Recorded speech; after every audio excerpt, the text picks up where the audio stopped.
progression from my preliminary task, which was to create a student magazine, to my final product, Rock Music Magazine Distortion. As you can see, I was very experimental with my Photoshop skills in my preliminary task. I experimented with colours but kept them very basic, and the typography is the same across the front page. I did not do much for the photo in terms of editing, apart from brighten it a little and crop the edges. In contrast, my music magazine photo was edited to give a very bright, distorted blue, with shadows increased to make it look more intriguing and exciting. Also, I used different fonts on this page, after experimenting with what worked best with the colour scheme.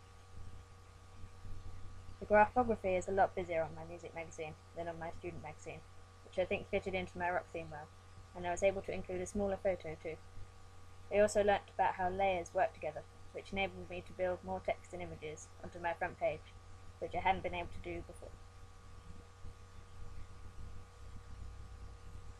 My contents pages both have white backgrounds, which I did deliberately for my music magazine, but out of inexperience for my student magazine. I discovered that I didn't need a title of contents for my final product, as it looked less professional on my student magazine, as is the use of the letter P to represent page numbers. As you can see, I edited the photos a lot more on my music magazine, which I think fits in with the theme, whereas I kept my photos very naturalistic and simple for my student magazine. I also learnt about the rule of thirds and correct framing for my distortion photos, so that they look more professional than in my first product.